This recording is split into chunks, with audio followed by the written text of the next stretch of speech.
ربنا يا مجيب أنت السميع القريب ضاق الواسع الرحيم فانظر إلى المؤمنين يا أرحم الراحمين يا أرحم الراحمين يا أرحم الراحمين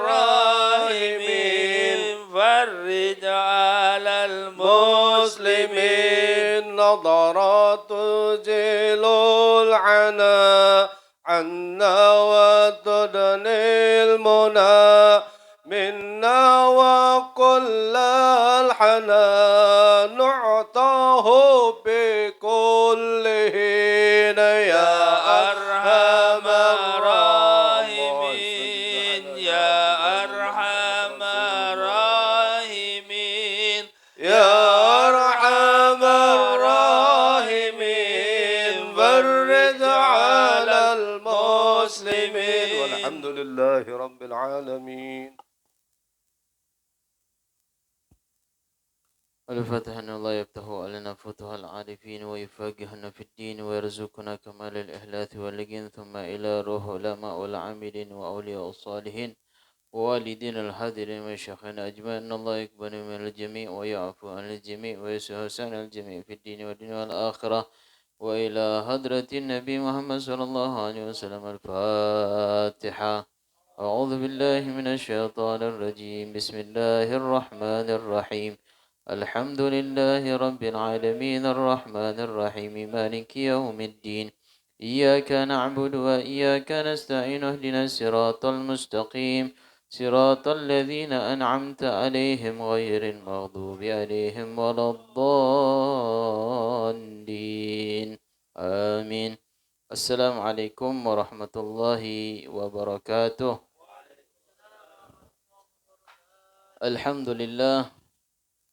الحمد لله الفاتح لما أغلق وخاتم لما سبق ناصر الحق بالحق والهادي إلى صراطك المستقيم وعلى آله وعلى أصحابه حق قدره ومقداره العظيم.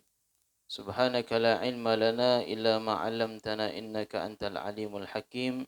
رب اشرح لي صدري ويسر لي أمري واحلل عقدة من لساني يفقه قوله بجاه النبي وآله أما بعد. Pertama dan paling utama, marilah kita haturkan rasa puja beserta puji syukur kita kepada Allah Subhanahu wa taala, yang mana puja dan puji tersebut tidak bisa kita hitung dengan bilangan maupun hitungan, karena Allah Subhanahu wa taala telah menganugerahkan kepada kita berupa nikmat Islam, iman, ihsan, sehat walafiat, taufik dan hidayah, sehingga pada malam hari ini kita masih diberikan kesempatan oleh Allah Subhanahu wa taala duduk bersama-sama di dalam ruangan majlis. Insyaallah duduknya kita diberikan keberkahan oleh Allah, diturunkan rahmat oleh Allah, diberikan hidayah oleh Allah Subhanahu wa taala, dan dimudahkan di dalam pemahaman agamanya Allah. Amin ya rabbal alamin.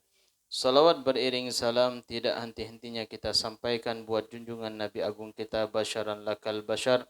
Hakikatnya seperti manusia, akan tetapi tidak seperti manusia biasa. Siapa lagi kalau bukan Sayyidina wa Habibina wa Syafi'ina wa Qurrata a'yunina Muhammadin sallallahu alaihi wasallam. Allahumma salli wa sallim ala Sayyidina Muhammadin wa ala alihi wa sahbihi ajma'in.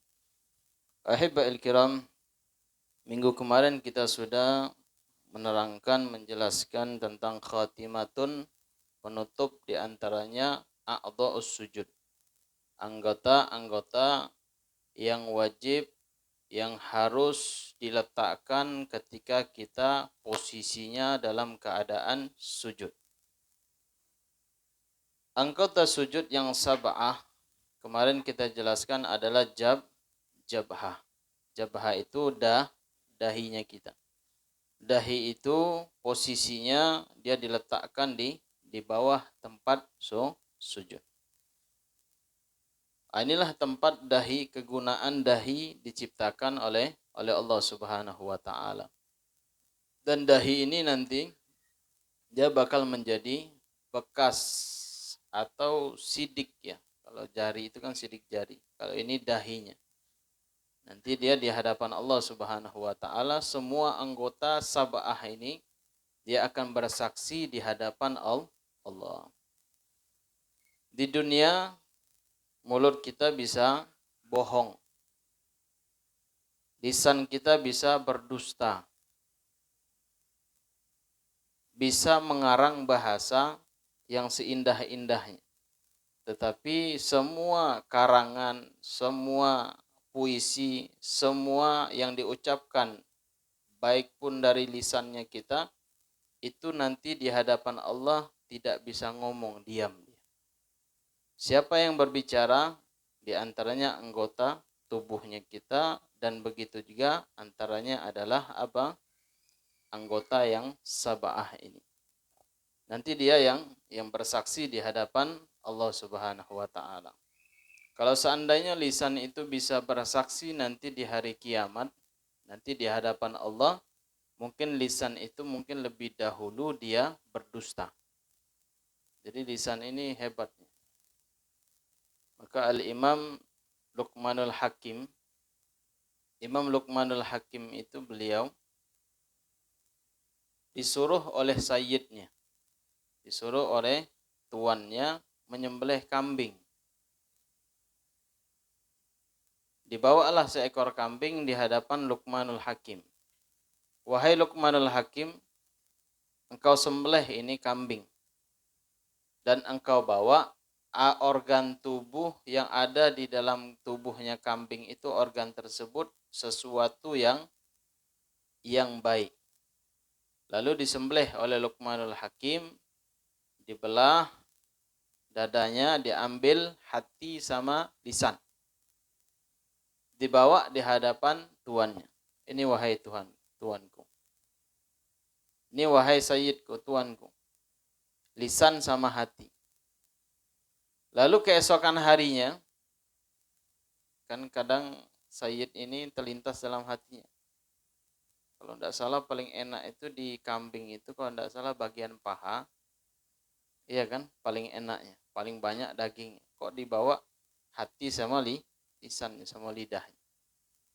Besok dibawa lagi satu kambing. Wahai Luqmanul Hakim, idbaha, engkau sembelih, a'atini bi akhbathi ma fiha. Engkau sembelih dan engkau bawa sesuatu yang jelek, yang buruk di dalam organ tubuh kambing. Sembelih, dibawa juga lisan sama hati. Lalu Sayyid Luqmanul Hakim ini, tuannya, mengatakan, wahai Luqmanul Hakim, pertama saya minta sembelih kepada engkau, a'atini bi atyabi ma fiha. Kau datangkan ke hadapanku sesuatu yang baik di organ tubuh kambing, kau bawa hati sama lisan. Keesokan harinya saya merintahkan lagi untuk nyembelih kambing, minta dibawa sesuatu bi akhbathi ma fiha, yang paling buruk di dalam organ tubuh kambing, engkau bawa lisan sama hati. Apa kata sayyidnya? Kenapa kok dua-duanya engkau bawa, bukan organ yang lain? Yang baik lisan sama hati engkau bawa, yang buruk lisan sama hati. Apa jawaban Luqmanul Hakim? Wahai sayyidku, wahai tuanku, yang pertama engkau memerintahkan aku untuk menyembelihkan kambing, minta bawa sesuatu yang baik, maka aku bawa lisan sama hati. Karena kenapa? Huma at-tobah. Dua-duanya bakal baik, bakal bagus apabila dua anggota organ kambing tersebut, lisan sama hatinya dia baik. Maka semua keseluruhannya bakal baik. Ada sebagian pepatah wallahu alam, pepatah bijak atau tidak. Ada yang bilang kalau lisannya biasanya mencarut, ngomong kotor, atau bahasa hewaniat namanya, bahasa kebun binatang. Lengkap itu. Lengkap. Apalagi zaman sekarang, zaman media ini, bahasa jorok, bahasa kotor itu bisa dipelintirkan. Iya kan? Kayak bahasa misalnya apa bahasa sekarang, anjir. anjay, naudzubillah min dzalik. Itu bahasa anak-anak yang kecil. Masya Allah. Kalau dengar media itu kayak seakan-akan memang disuguhkan seperti itu. Bahasa-bahasa yang tidak pantas. Nah, jadi mudah-mudahan keluarga kita, ya, sanak keluarga kita, kerabat kita, sesemuanya, insya Allah dijaga daripada bahasa-bahasa yang tidak pantas. Kemarin timbul ya media ketika pengajian, ya, timbul bahasa apa? Ya, bahasa yang tidak pantas. Ya. Ya, mungkin saking geramnya mungkin. Kalau lagi ngaji kayak ini ada orang jual es. Ada yang masuk jualan es teh. Es teh Pak. Alaikulihal. Nah, jadi karena kenapa? Ketika lisannya itu jorok, kotor, maka itu ada ungkapan hatinya. Ungkapan hatinya maka keceplos dengan omongan yang jorok dan yang kotor. Kecuali kalau orang pasar misalnya.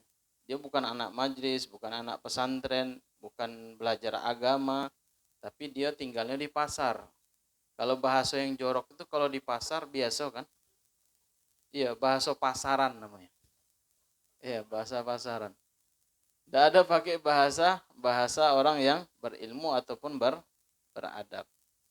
Jadi biasanya kalau orang hatinya bersih, insya Allah sesuatu sumber yang muncul dari hati ke lisannya itu sesuatu yang baik, yang bersih. Maka kata Luqmanul Hakim, wahai sayyidku, tuanku, saya bawa yang keduanya, lisan sama hati, sesuatu yang jelek. Apa kata Luqmanul Hakim? Kedua-duanya bakal menjadi jelek. Karena kenapa? Tergantung dari lisan sama hatinya. Karena seseorang pemuda itu dia bakal tergelincir bukan dengan perbuatannya, bukan. Disebabkan karena lisan.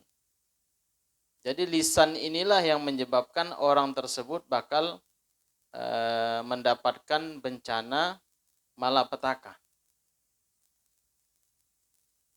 Betul enggak? Cuman ngomong goblok pe sedunia tahu. Cuman ngomong goblok. Masya Allah. Nah, itu hati-hati ya. Orang pemuda itu dia tidak bakalan mati ketika kesandung batu kecil. Nah, ketika dia mengucapkan sesuatu yang fatal, nah, ini bakal menyebabkan dia bakal binasa.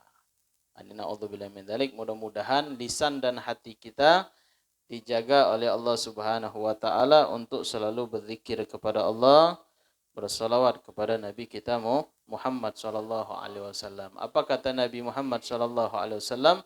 Qulil khair awil yasmut. Ucapkanlah sesuatu yang baik dari lisannya kita ini, keluar yang baik. Awil yasmut atau diam.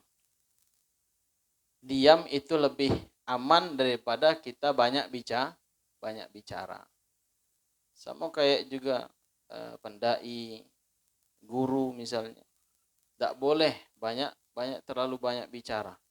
Apalagi di keramaian sambil ketawa-tawa. Nah, itu bukan daripada ajaran atau akhlaknya Nabi Muhammad sallallahu alaihi wasallam. Boleh kita tertawa sekedarnya atau kita senyum. Tapi kalau sudah terpingkal-pingkal ketawa, sudah kakinya ngangkat-ngangkat ketawa, Masya Allah. Nah, ini mungkin waktu mudanya sudah biasa ketawa seperti itu. Sama seperti contohnya sunnah Nabi, apa? Kita angop ya. Apa nguap? Nguap itu kalau kita diajarkan dari kecil tutup. Mau pakai telapak atau sebelah sini. Kalau tidak sempat lagi pakai kain atau pakai lap tangan ditutup. Ini tidak, kadang-kadang seandainya kalau harimau atau macan yang di hutan itu, kalau mampir ke rumah orang yang nguap itu sebesak-besaknya, ini macan itu bilang, ini kalah anak, kata dia. Iya kan? Yang paling hebat nguap itu siapa? Macan. Nah, jangan serupa kita dengan macan. Ya kita tutup disunnahkan oleh Nabi kita Muhammad Shallallahu Alaihi Wasallam. Tapi ada yang meriwayat mengatakan ketika dia angop itu tidak ditutup, maka syaitan iblis itu bala tentaranya masuk. Ketika masuk dia nutup rongga-rongga lewat dari pembuluh darah dan dia menutup hatinya kita. Itu kalau sering angop sehari berapa kali biasa angop? Nah, taruhlah misalnya 5 kali. 5 pasukan iblis, syaitan masuk di dalam. Ya. Ada juga sebagian, bukan sebagian, ada beberapa yang ikut majlis juga. Pas mulai Al-Fatihah, mulai tidur. Tapi tidurnya ibadah. Karena duduk di majlis ilmu. Karena kenapa orang yang duduk di majlis ilmu itu Allah dan para malaikat ya. Ridwan bima yasna'u, ridha kepada apa yang dilakukan oleh thalibul ilm atau orang yang duduk di majlis ilmu. Biarpun dia tidur. Wabil khusus kalau pengajian ibu-ibu siang menjelang sore itu jam 2:30 biasanya. Nah, itu mulai ibu-ibu angop nyender tidur. Capek. Ya, capek. Pertama ngurusi anak sekolah. Setelah itu masak. Sudah itu nyuci. Setelah itu apa lagi? Update status. Sudah itu jemput anak, balik lagi. Sudah itu makan lagi anak tadi. Sampai sore, sampai malam. Ah, itu bisa istirahat. Kadang malam masih berantakan, beres-beres lagi. Nah, itu sendirian. Ya, seorang ibu, Masya Allah. Nah, tapi khidmatnya seorang ibu, itu pahalanya di atas daripada orang yang mati syahid. Seorang ibu tidak pergi sholat Jumat. Ada ibu-ibu sholat Jumat? Nah, kecuali LDII ya. LDII Lamkari. Tapi sekarang kayaknya tidak ada lagi. Ya. Itu pahala ibu-ibu nyetrika baju. Ya. Pahalanya dapat. Masaknya dapat. Dia tidak sholat Jumat tapi pahalanya dikasih oleh Allah Subhanahu wa taala sama seperti laki-laki yang melakukan sholat Jumat. Ini pahalanya besar. Masya Allah. Ala kulli hal.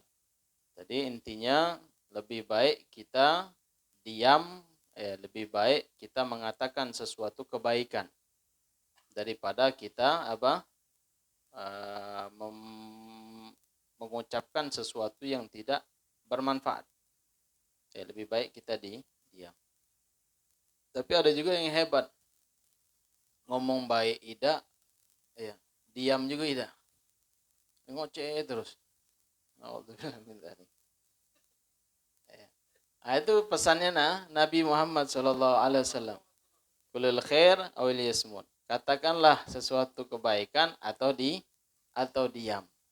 Nah, itu lebih gampang. Karena banyak bicara itu banyak salahnya. Man kathura kalam kathura khata'uhu. Barang siapa yang banyak ngomong maka banyak salahnya. Wa man kathura khata'uhu kathura dzunubuhu. Barang siapa yang banyak salahnya banyak dosanya. Nah, itu maqalah ya. Itu maqalah bukan hadis. Ahibba'il kiram hadirin wal hadirat yang dimuliakan oleh Allah Subhanahu wa taala. Ini jabhah. Setelah itu butunul asabi wa rukbatan, 2 lutut, wa butunul asabi rijlain, dan telapak daripada ujung kaki. Ini diantaranya kemarin ketika ada yang meninggal, ini disunnahkan untuk ditutup anggota sujudnya. Dahinya, 2 telapak tangannya, 2 lutut, dan di ujung jari kakinya ditutup. Apakah menunjukkan ini orang muslim atau tidak? Enggak. Kenapa? Ihtiraman. Kalau ada ditanya, kenapa kok ditutup pakai kapas anggota sujud yang sab'ah ini? Ihtiraman, untuk memuliakan ini hamba Allah, seorang muslim dia menyembah Allah dengan anggota yang 7 ini, maka ditutup. Nah, misal ada yang sholat jenazah, misalnya ngafanin jenazah, itu kalau ada yang belum ketutup, ya telapak tangannya, lututnya, sama ujung jari kakinya, itu kalau bisa ya ditutup. Kadang-kadang ada yang sebagian yang ngafanin langsung tidak pakai di itu kapasnya lagi, langsung ditutup. Sudah sah, kalau hukum sahnya sah. Tetapi untuk menutup anggota 7 sab'ah ini, jangan langsung dia nempel ke tanah langsung. Kalau bisa dilapis dulu. Ihtiraman, memuliakan anggota sujud. Ini pernah kejadian abahnya Habib lah, ketika dikafanin. Ketika dikafanin itu, tengok sudah bongkar lagi. Bongkar baru dipasang. Nah, karena kenapa? Kadang kita menimbang, memilih juga lah. Di setiap daerah itu kan ada persatuan kan. Ada yang tukang mandiin, ada yang ngafanin, ada yang gali kubur. Ya tidak mungkinlah semuanya kita borong semua. Iya kan? Nah, misal ada yang mandikan, ya silakan dia mandikan, kita ikut. Salah atau tidak? Kalau salah kita tegur.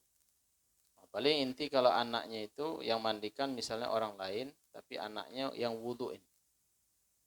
Ya, yang mewuduin, istinjain orang tuanya, anaknya yang wuduin orang tuanya juga anaknya. Ikut di situ. Ketika ngafanin juga biarin, jangan kita nyalahin. Kadang kesinggung dia lari balik. Iya kan? Kalau orang gitu kesinggung dikit merajuk dia, balik. Nah, sudah biarin, tengok ini. Tengok, sudah Pak, ya sudah, dia balik baru bongkar lagi. Bongkar kita pasang, sudah itu pasang baru lagi. Kadang kain kafannya kiri dulu apa kanan dulu? Hah? Kiri apa kanan? Tidak tahu kan? Ya, kiri, kanan, kiri ditutup dengan kanan. Ini wak tadi itu masangnya basing nih. Pertamanya kanan, tutup kiri, sudah tuh tutup kiri, tutup kanan, sudah tuh tutup kanan, tutup kiri. Dibalik-balik semua dia. Nah, sudah tidak masalah. Yang penting inti ngafanin jenazah itu dia auratnya ketutup. Tapi sunnahnya tidak dapat. Sudah biarin dia balik dulu, sudah itu bongkar lagi. Ya, dibongkar lagi. Takut jaga hati manusia. Jangan dia kesinggung. Apalagi yang ngafanin biasa kalau daerah-daerah kita itu umurnya sudah 60-an biasanya. Iya, 60. Kalau kita hormatin lah yang mandikan. Karena mandikan jenazah itu bukan enak. Kalau sambil tegak gitu enak. Ini sambil nunduk. Kalau yang tua pinggangnya berdenyut balik. Jangankan yang tua, ente misalnya masih muda. Ya, mandinya jenazah putar bolak-balik, putar lagi. Sakit pinggang. Itu yang muda, apalagi yang tua. Nah, kita hormati, tapi kalau sesuatu yang salah kita tegur, tidak masalah, tidak apa-apa. Kalau tidak salah kayak ini tidak, Wak. Ya. Nah, paling intinya kita istinja, bersih, setelah itu baru wudu. Nanti ada bab khusus ya. Bab khusus tentang mandikan jenazah, mengkafani, nyolati sampai mengebumikan, sampai nguburin, insyaallah. Bakal kita bahas. Ahibal kiram hadirin wal hadirat yang dimuliakan oleh Allah Subhanahu wa taala. Ini pasal masuk pembahasan tentang at-tahiyat. Tahiyat ini apa maknanya? Penghormatan. Penghormatan seorang hamba kepada Khalik, kepada siapa? Khalik. Siapa Khalik? Pencipta. Ini adalah interaksinya antara Allah kepada Nabi kita Muhammad sallallahu alaihi wasallam ketika Nabi diperjalankan di dalam Isra dan Mi'rajnya Nabi. Mi'rajnya Nabi sampai ke mana? Sidratul Muntaha. Sidratul Muntaha itu paling ujung dan mentok tidak ada lagi tempat. Jadi jangan kita beranggapan di dalam benak pikiran kita Allah itu bertempat, enggak boleh. Iya. Karena sesuatu yang bertempat itu adalah hudud, sesuatu yang baru. Sesuatu yang baharu itu bakal binasa. Karena Allah Subhanahu wa taala sebelum menciptakan arasy dan segala isinya, ya. Kan ada sebagian paham akidah mengatakan Allah itu duduk di singgasana kan? Ya. Fogol arasy, di atas arasy. Kalau seandainya Allah itu duduk di singgasana, sebelum Allah menciptakan arasy tersebut, Allah di mana? Dan kalau kita mengatakan Allah itu duduk di singgasana, berarti Allah membutuhkan tempat. Itu muhal, sesuatu yang mustahil di dalam zat dan sifatnya Allah Subhanahu wa taala. Beda dengan makhluk. Kalau makhluk itu membutuhkan tempat, biarpun dia tidak punya rumah. Dia mau tidur, pasti nyari tempat, biarpun di bawah jembatan. Biarpun di bawah pohon. Biarpun di atas atap ataupun di bawah daun dan yang lainnya, itu manusia. Nah, sesuatu yang baharu itu bakal binasa. Kecuali dan sifatnya Allah Subhanahu wa taala. Jadi intinya kan wala makan wa ma alaihil kan qabla yakhluquz zaman wal makan. Allah itu dulu, sekarang, dan Allah itu tidak bertempat. Jangan ente pikirkan. Ya. Tapi kata Sayyidina Ali apa? Tatafakkur an makhluqatillah. Kita berpikir tentang makhluk yang Allah ciptakan. Wala tatafakkur an zatillah. Janganlah berpikir tentang zatnya Allah dengan zatnya Allah. Satu saja kita pikirin. Wajah manusia seluruh dunia dari Indonesia sampai ke luar negeri. Sama enggak? Jangankan jauh-jauh, sama-sama kita, sama enggak wajahnya? Beda kan? Beda. Ada manusia yang bisa menciptakan seperti itu? Tidak.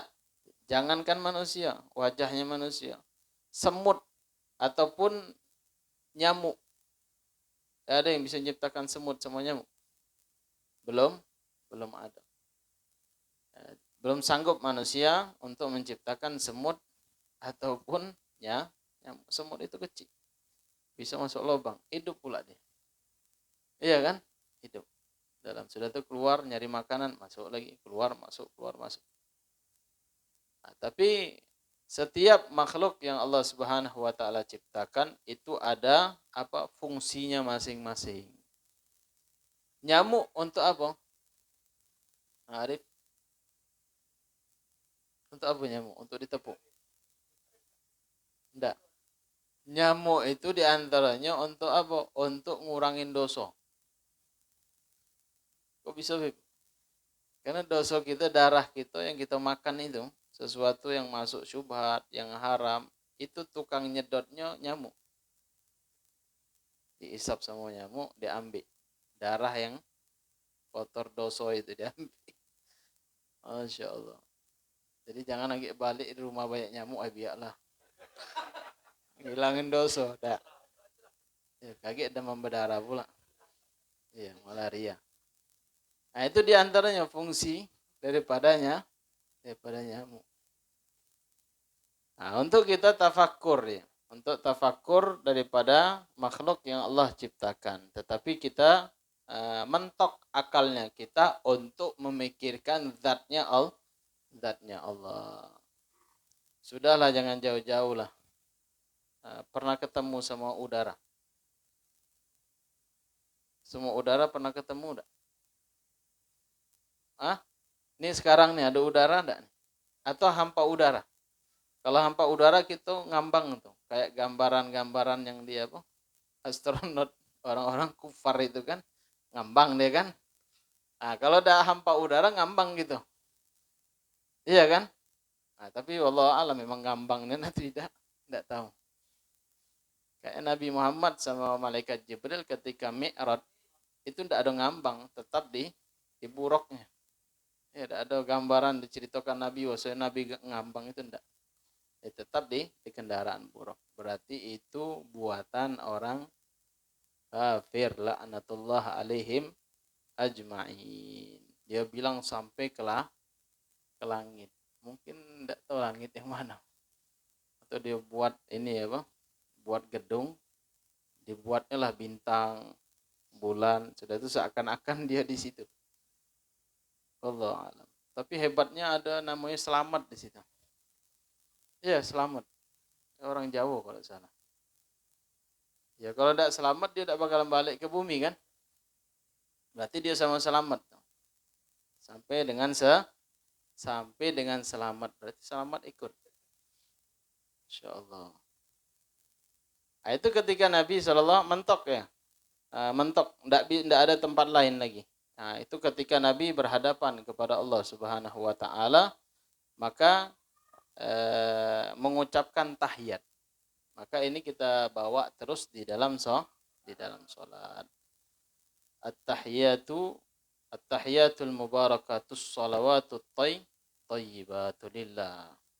Lalu dijawab oleh Allah, Assalamu alayka ayyuhan nabiyyu. Ini khitabnya langsung Assalamu alayka kepada engkau yaitu Muhammad. Setelah itu apa lagi? Wa alayka ayyuhan nabiyyu wa rahmatullahi wa barakatuh. Assalamu alayna wa ala ibadillahi sholihin. Jadi diantaranya hamba yang paling soleh yaitu Nabi kita Muhammad sallallahu alaihi wasallam. Setelah itu terdengar daripada suara penduduk langit dan penduduk bumi. Apa yang dibacakan? Asyhadu alla ilaha illallah wa asyhadu anna Muhammadar Rasulullah. Sampai sekarang kita baca. Nah, ini pertemuan Nabi kita Muhammad kepada Allah Subhanahu wa taala. Tapi jangan dipikirin ya. Ketemunya bagaimana, jangan kita pikirkan. Karena akal kita mentok tidak sampai di situ. Nah, seperti Habib gambarkan kayak udara itu. Udara itu kita bisa rasakan, tapi kita tidak bisa ketemu dan tidak bisa kita pegang. Bisa kita pegang. Udara, tangkap. Udara. Atau ketemu dia. Udara. Jangan ke sini. Balik dulu ke rumah. Misal. Nah, itu udara itu cuman bisa kita rasakan kan? Kita rasakan, udara itu bisa kita rasakan. Wabil khusus ketika sakit. Sakit meriang misalnya. Atau bahasa Jambi sakit kuro. Sakit kuro-kuro. Iya. Diselimuti, makin tebal, makin dingin. Tidak diselimuti, dingin juga. Nah, itu demam kuro namanya. Nah, jadi kita bisa merasakan tetapi tidak bisa kita jumpai, kita pegang atau kita rasakan. Itu cuma satu makhluk di antaranya udara yang Allah ciptakan. Nah, tetapi qalbul mu'min, hatinya orang mukmin itu dia lebih dekat kepada Rabb-nya, lebih dekat kepada Tuhannya. Sebejat-bejat orang muslim, sebejat-bejat orang yang beriman kepada Allah Subhanahu wa taala, itu dia punya hati ya. Pasti dia tidak mau mendustakan Tuhan. Pasti dalam hati dia punya Tuhan. Biarpun dia tidak sholat. Biarpun dia tidak puasa. Biarpun dia tidak mengeluarkan zakat. Biarpun dia tidak haji. Dalam hatinya sudah tertanam asyhadu alla ilaha illallah wa asyhadu anna Muhammadar Rasulullah. Ahibbal kiram hadirin wal hadirat yang dimuliakan oleh Allah Subhanahu wa taala. Nah, ini kita masuk pembahasan tentang tasdidatut tasyahud. Tasdid tasyahud ada ihda wa ishrun. Ada 21. Nah, itu bakal kita baca di sini. Nah, di antaranya di sini at-tahiyyatu ala ta wal ya. Di atas huruf ta dan ya. Dihitung ya. Ta sama ya berapa? Al-mubarakatus salawatut tayyibatu. Ala sad dan ala ta wal ya. Berapa?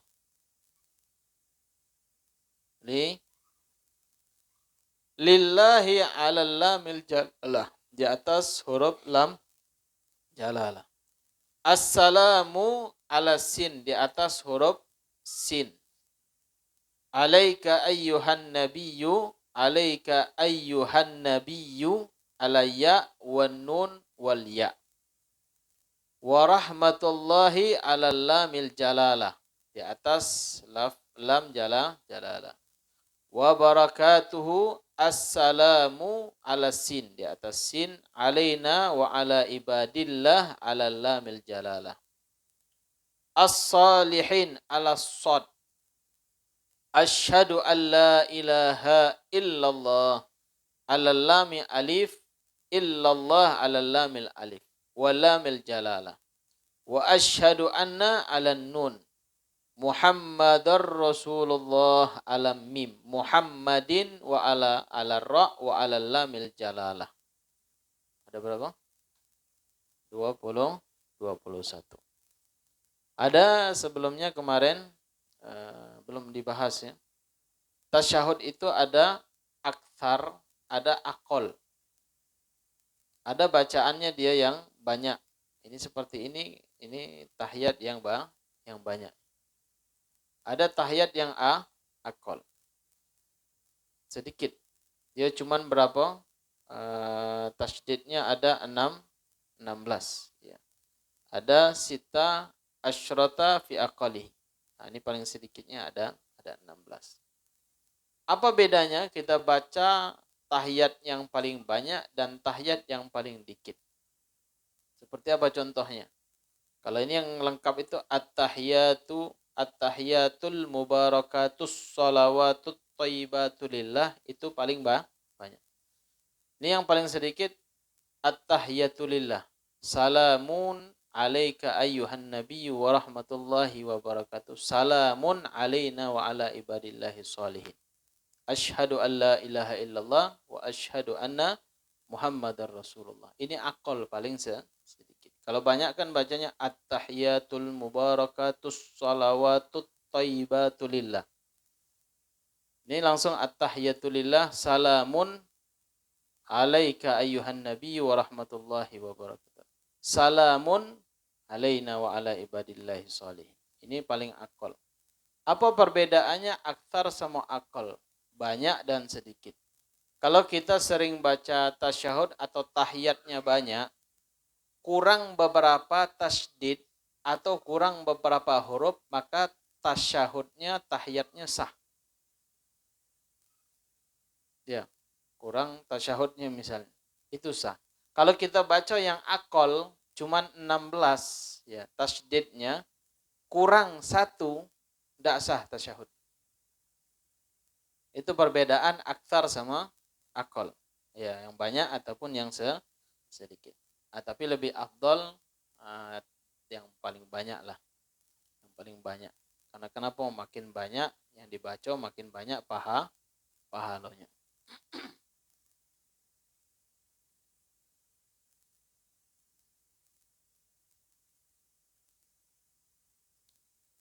Nah, sekarang kita masuk faslun. Fasal tasydidatu aqalli sholati ala nabi arba'un. Tasydid paling sedikit sholawat kepada Nabi itu ada 4. Allahumma ala lam wal mim. Di atas huruf lam dan mim. Allahumma. Allahumma. Salli ala lam. Salli ala lam. Ala Muhammadin. Alal mim. Di atas huruf mim. Wa aqalu assalam. Assalamu alaikum ala sin.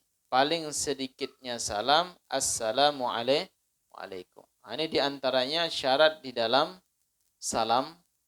Itu harus dia menyebutkan arif alif lam li ta'rif.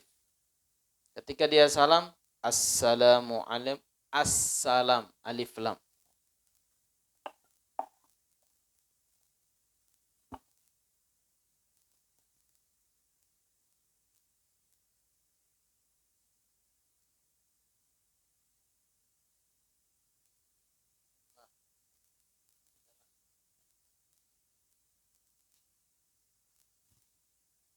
Itu alif lam li ta'rif. Ini tengok tangan be. Ya. Nah, ini alif, sudah tuh lam. Nah, langsung nyambung sama sin. Ya. Nah, itu alif lam li ta'rifnya. Assalam, sinnya ada tasdid kan? Assalamualaikum. Itu ketika kita salam harusnya seperti itu. Ya, ini syaratnya. Ketika dia salam tanpa menyebutkan salamun cuman. Misalnya contoh imam. Salamun alaikum. Salamun alaikum. Dia harus assalamu alaikum. Tidak boleh dia salamu alaikum. Salamu alaikum. Ada kadang-kadang juga ngetok pintu rumah kan. Assalamualaikum. Assalamualaikum. Assalamualaikum. Bukan assalamualaikum. Assalamualaikum. Sam itu maknanya apa? Celaka lah. Kum itu apa? Nina. Nina, kum namanya. Apa namanya kalau bahasa kita? Ini nih. Lengan baju. Kum itu lengan baju. Celakalah lengan baju. Nah, jadi jangan ketika kita ngetok pintu, assalamualaikum, assalamualaikum. Kadang nggak ambil singkatnya kan? Assalamualaikum. Ya, assalamualaikum. Nah, beda kalau pakai klakson misalnya, itu tandanya apa? Numpang lewat mungkin. Atau langsung ting ting, assalamualaikum. Nah, itu tergantung yang orang yang menyampaikannya. Nah, itu alif lam li ta'rif. Banyak misalnya kalau dia jadi imam, kebetulan dia jadi imam, ente misalnya jadi makmum di belakang. Imamnya langsung assalamualaikum, assalamualaikum, tidak sah. Dia harus ada alif lam li ta'rif. Assalamu alaikum. Di antaranya arif, ya pakai alif lam li ta'rif. Wa khatib. Khatib itu ada kaf khitabnya. Kumnya itu kaf khitab namanya. Sama kayak khitabnya Allah kepada Nabi Muhammad sallallahu alaihi wasallam. Assalamu alaika. Itu kaf khitab. Assalamu alaina. Ya. Setelah itu misalnya kalau kita assalamu alaika atau assalamu alaikum. Ini khitabnya ada kapnya. Tidak boleh misalnya dia assalamu alaihi. Assalamu alaihi. Ya tidak sah sholat. Atau assalamu alaiha. Assalamu alaiha. Nah, ini juga tidak salah. Ini warid datangnya dari Nabi SAW. Itu salamnya assalamu alaikum. Sudah. Tambah dak warahmatullahi wabarakatuh. Assalamu alaikum. Nah, ketika kita ini tasyahud akhir kan. Assalamu alaikum warahmatullahi. Assalamu alaikum warahmatullahi. Ini kalau sholat wajib itu cuman assalamualaikum warahmatullah. Kalau sholat janazah maka ditambah assalamualaikum warahmatullahi wabarakatuh. Assalamualaikum warahmatullahi wabarakatuh. Itu diingat. Kalau sholat jenazah ditambah wabarakatuh. Jangan kayak ada yang sholat jenazah tuh. Apa Pak Ustadz tuh nambah wabarakatuh. Wah ini bid'ah nih. Tidak, memang kayak itu sholat jenazah ya. Tuntunan dari Nabi Muhammad SAW. Jadi ketika salam mulai salam, assalamualaikum warahmatullah, dadanya mantap. Dadanya mantap ngadap ke arah kiblat. Tidak boleh berpaling dia. Assalamualaikum warahmatullah. Assalamualaikum warahmatullah. Tidak sah. Karena dadanya berpaling dari arah kiblat. Jadi mantap kepalanya bergerak. Ada sebagian enggak, badannya ikut, kepala ikut, tangan ngikut juga. Kayak mana contoh misalnya? Assalamualaikum warahmatullah. Assalamualaikum warahmatullah. Kalau lah terbiasa, sah atau tidak kalau kayak gini? Misalnya assalamualaikum warahmatullah. Assalamualaikum warahmatullah. Sah baik. Iya, sah. Tapi tidak membatalin sholat enggak. Cuman tujuannya balik nih apa nih?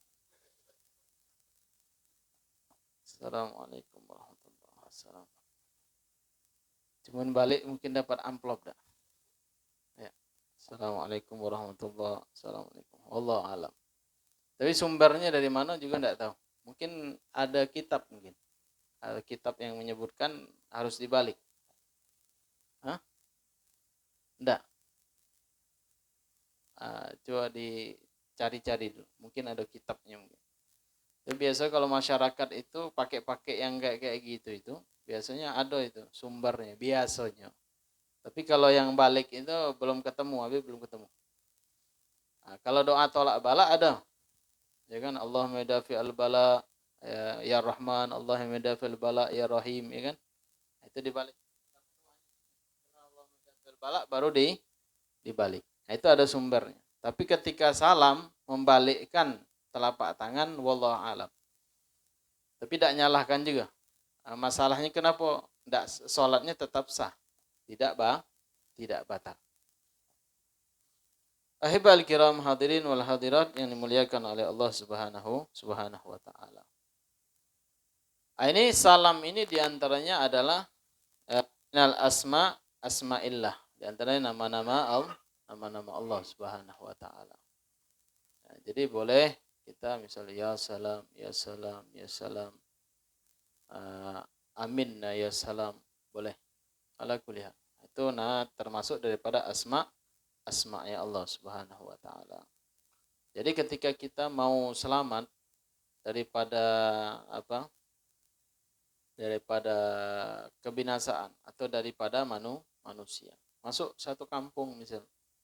Ada orang lagi duduk, kau ngobrol-ngobrol misalnya. Kalau kita masuk dalam kampung tadi, ya masuk satu dua daerah, masuk, assalamualaikum warahmatullah. Pasti salah satu orang, biarpun dia tidak senang, pasti ada yang jawab. Waalaikumsalam. Nah, kalau dia sudah mengucapkan waalaikumsalam, itu sudah alamat inti bakal selamat. Itu tanda-tanda selamat. Karena Allah Subhanahu wa taala memberikan di dalam asma-Nya itu keselamatan di dalamnya. Jadi kalau misalnya ada preman maupun perampok mau apapun, kita mengucapkan salam, insya Allah kita bakal selamat. Atau misalnya ketemu begal di jalan, assalamualaikum. Tidak jadi dia nak apa, lari dia. Ya, wallahu a'lam lah. Tergantung keikhlasan. Tapi kita yakin ya, daripada asma Allah itu, nama-nama Allah Subhanahu wa taala, ya salam, insyaallah kita selamat daripada segala bencana musibah. Insyaallah. Nah, tadi diantaranya adalah agol salat ala Nabi sallallahu alaihi wasallam. Jadi Allahumma sholli ala Muhammad, ya, paling sedikit ini. Agol salat ala Nabi. Allahumma sholli ala Muhammad. Boleh tak ditambah sayyidina? Allahumma sholli ala sayyidina Muhammad wa ala ali sayyidina Muhammad. Jadi boleh depannya tambah sayyidina, boleh pas Allahumma sholli ala sayyidina Muhammad wa ala ali sayyidina Muhammad. Atau misalnya depannya Allahumma sholli ala sayyidina Muhammad wa ala ali Muhammad.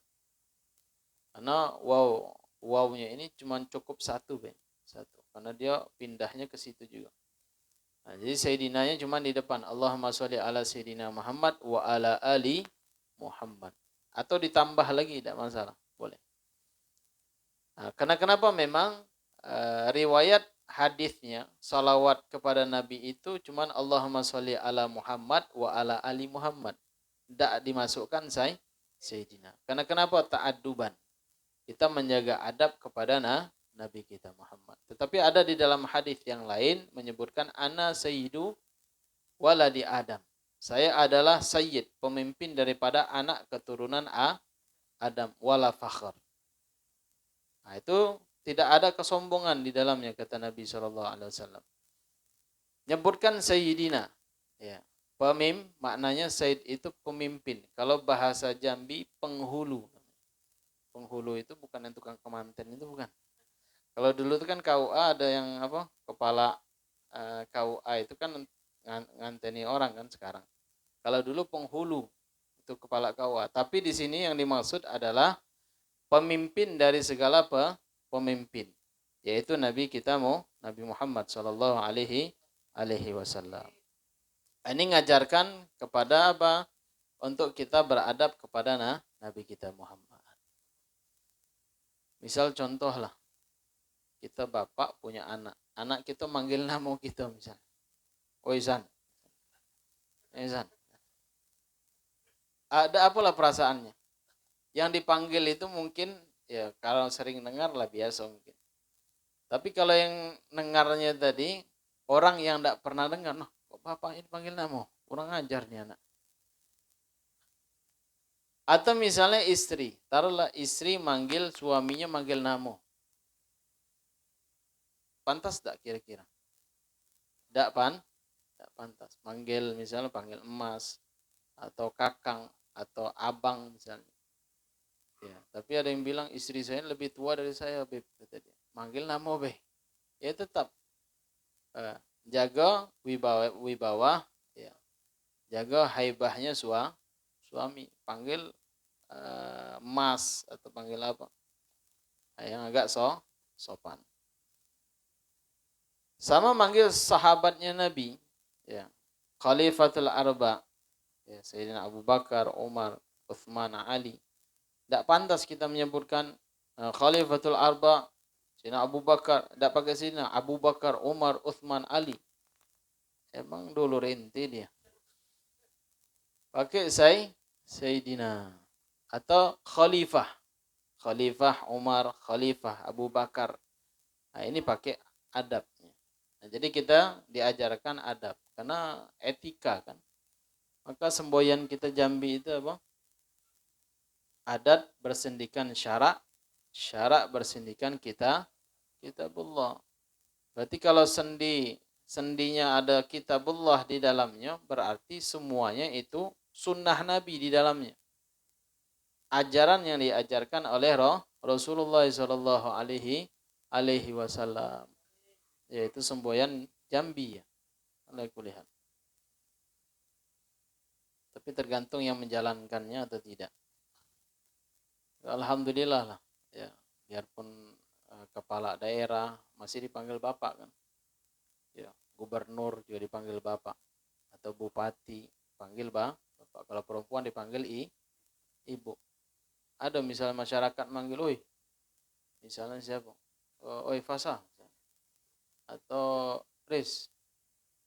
Kecuali kalau keluarga pamannya misalnya manggil cocok.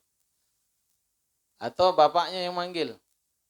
Malahan sekarang ini hebat. Hebatnya apa? Bapaknya manggil gubernur itu bapak. Ya, double. Emaknya bupati manggil anaknya tadi yang jadi bupati tadi manggil ibu. Subhanallah. Terbalik. Akhir zaman. Sama seperti contoh. Kita punya istri. Istri kita misalnya apa? Namanya Astuti. Astuti dinisbatkan ke suaminya. Boleh enggak? Tidak boleh.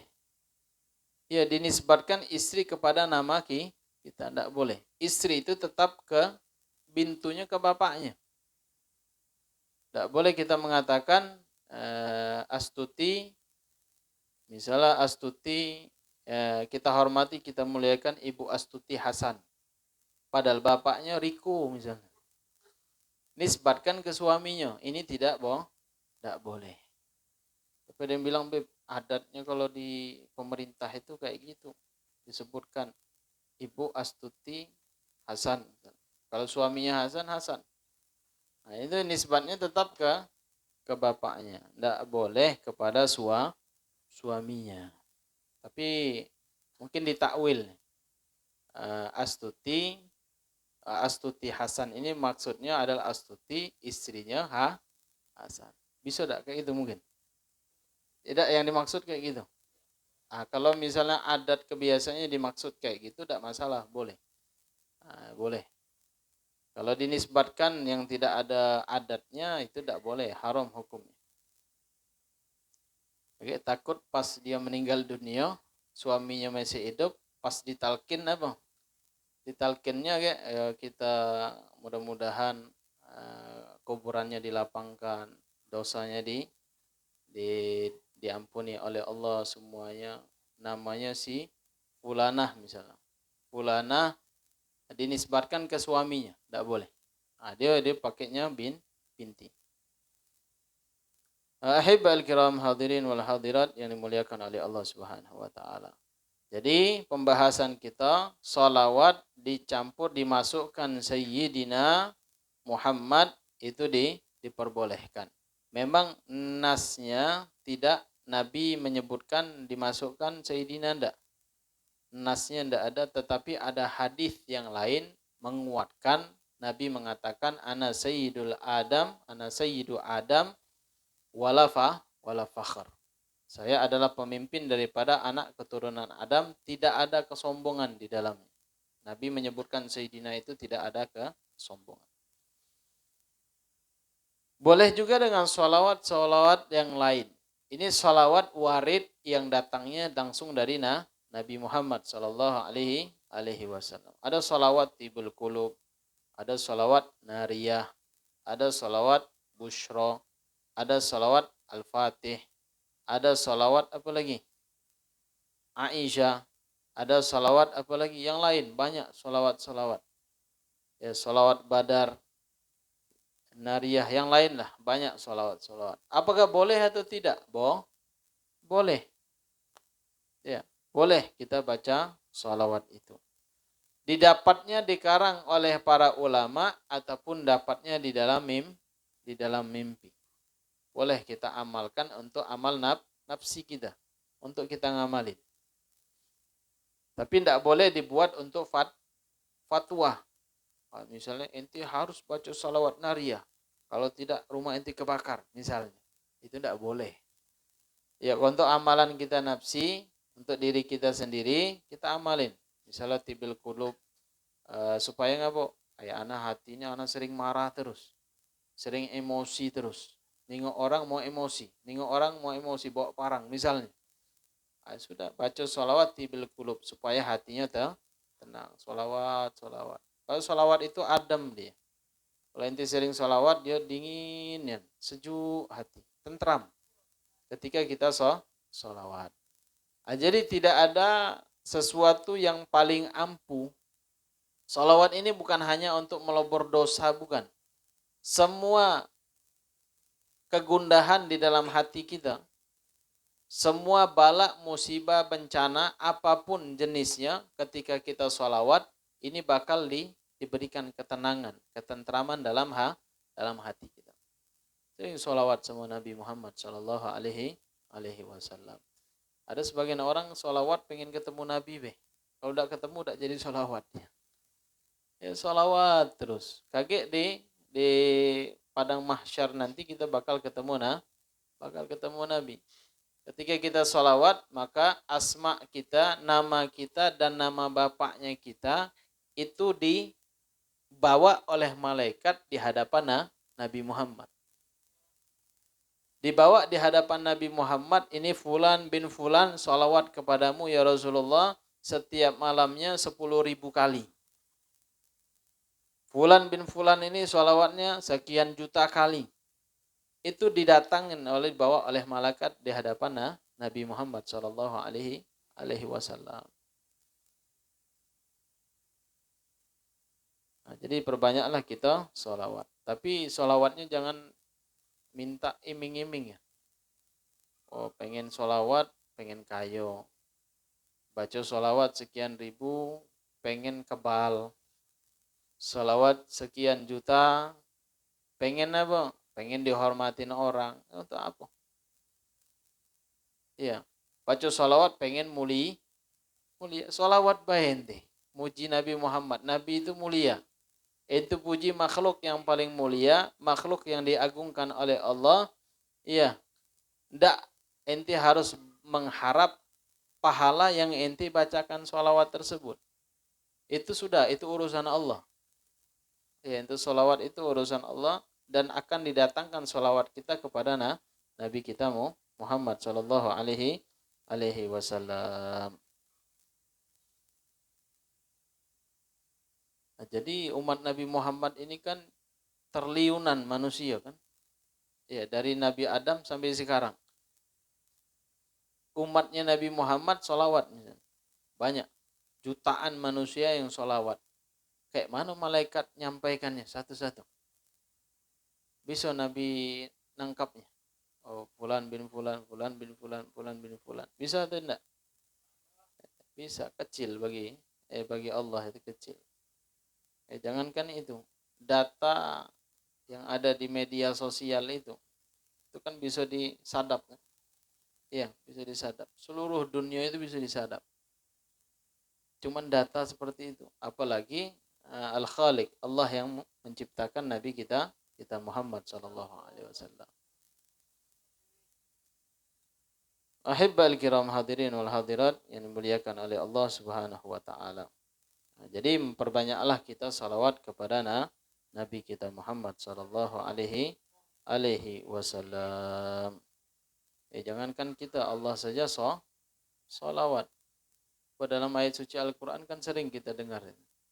Innallaha wa malaikatahu yusalluna 'alan nabi. Ya ayyuhalladzina amanu sallu alaihi wa sallimu. Sesungguhnya Allah dan para malaikatnya bersalawat kepada Nabi. Wahai orang-orang yang beriman, salawatlah dan berilah salam penghormatan. Masya Allah. Ini salawat ini sangat agung. Jadi dari awal Allah menciptakan dunia dan segala isinya, itu semuanya dari awal dari Allah menciptakan tertulis nama Nabi kita Muhammad diiringi dengan nama Allah. Jadi menunjukkan Nabi Muhammad adalah makhluk yang paling agung dan yang paling mulia. Jadi kita tanamkanlah di dalam jiwa anak-anak kita cinta hubbu Nabi, cinta kepada Nabinya. Jangan idola anak kita pemain bola, artis, pejabat, dan yang lainnya lah. Ya, atau ahlu maksiat. Ini dia superstarnya ahlu maksiat atau artis. Sampai ditempel-tempel foto artis banyak.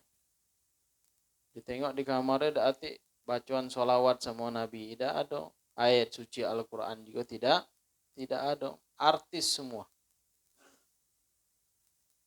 Nah, jadi takutnya kayak dibangkitkan bersama mereka.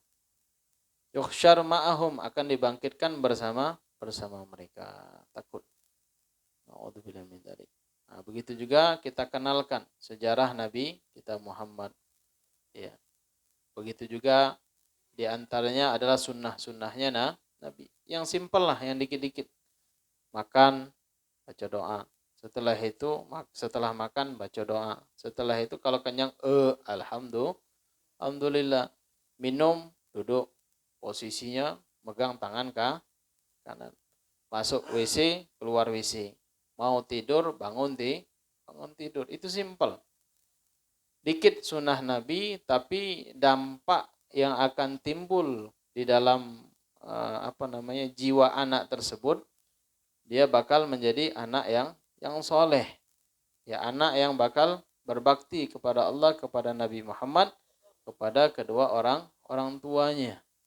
Dengan sunnah-sunnah tersebut. Ini sunnah ini diantaranya adalah adab.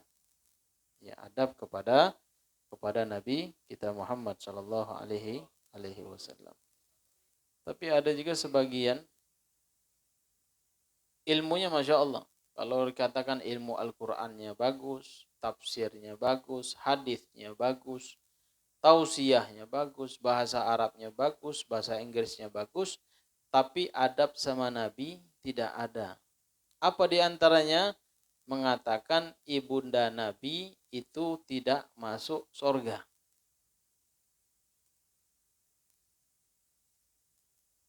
Na'udzubillah min dzalik.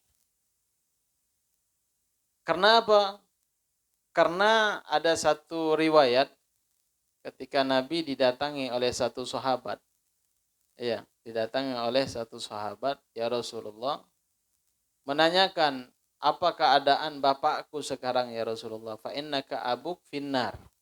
Kalau Nabi mengatakan sesungguhnya bapakmu masuk neraka, sedih tak dia? Nabi mengatakan kepada sahabat, inna abaka wa abi finnar. Tapi Nabi SAW, ya, di kalangan suku Arab itu, paman atau bahasa kita datu, ketika cucunya ini atau pamannya tadi, keponakannya ini, bapaknya meninggal, ditinggalkan dari kecil, sudah itu dibesarkan oleh pamannya, maka pamannya itu dikatakan bapaknya. Atau kalau bahasa kita bapak sambung, atau bapak angkat, atau bapak asuh. Yang dimaksud oleh Nabi itu pamannya itu, bukannya ayahnya Nabi Muhammad SAW.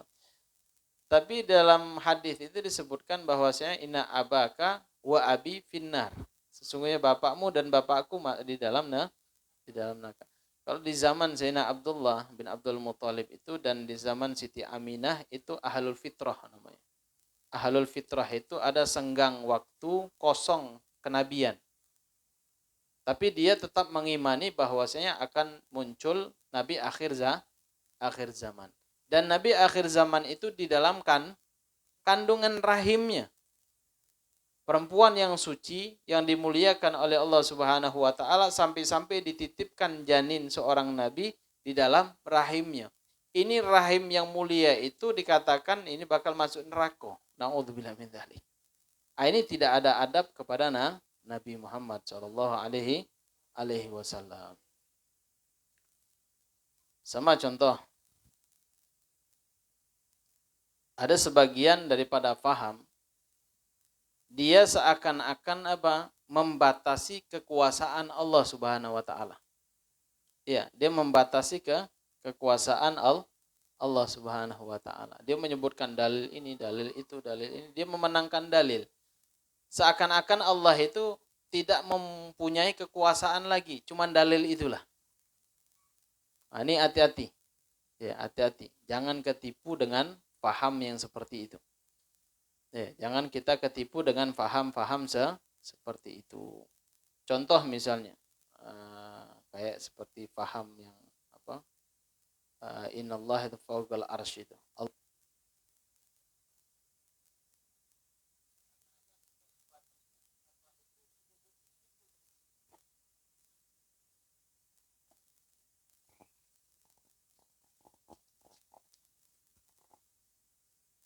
Tidak boleh kita membatasi kekuasaan Allah Subhanahu wa taala, seperti yadullah, tangan Allah. Ya. Kalau di takwil, tangan ataupun duduk di singgasana sana itu adalah kekuasaan Allah Subhanahu wa taala. Bukan Allah duduk di kursi, bukan Allah itu punya tangan. Dan begitu juga misalnya kita membatasi misalnya kalau orang yang tidak sholat misalnya, Ada memang ayat-ayat menyatakan kalau orang yang tidak sholat itu memang ya awal ma yuhasabu yaumil qiyamah itu diantaranya as-sholah.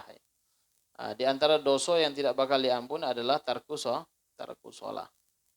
Tapi apakah Allah Subhanahu wa taala tidak mengampuni dosa orang yang tidak melakukan sholat? Jadi pertanyaannya, apakah orang masuk ke dalam surganya Allah dengan ibadahnya? Apakah masuk dengan rahmatnya Allah? Rahmat Allah. Itu ada sebagian yang membatasi kekuasaan Allah dengan dalil yang dilemparkan. Ada sebagian seperti itu. Itu hati-hati. Ini faham-faham yang nyeleneh, faham-faham yang tidak sejalan dengan ajaran ahlu sunnah wal jamaah. Misal contoh, ada juga orang yang membataskan diantaranya adalah karomat.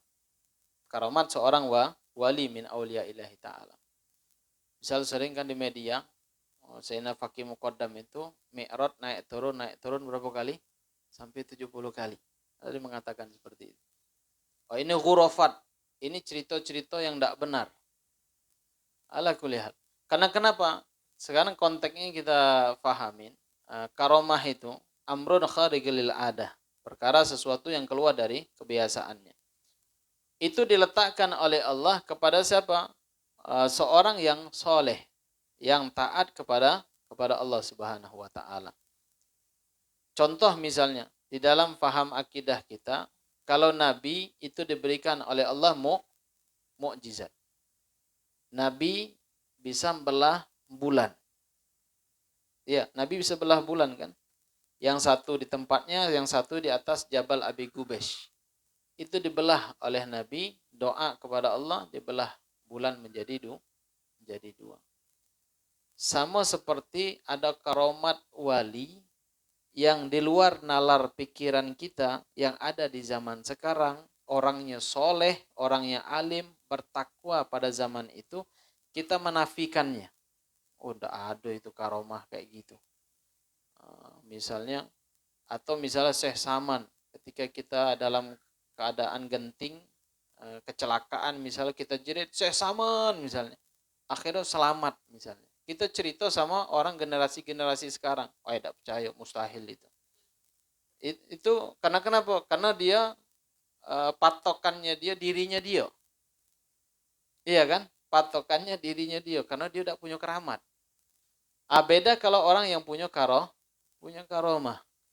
Maka dalam akidah kita, kullu majaza mu'jizatan lin nabi, jaza karomatan li wali.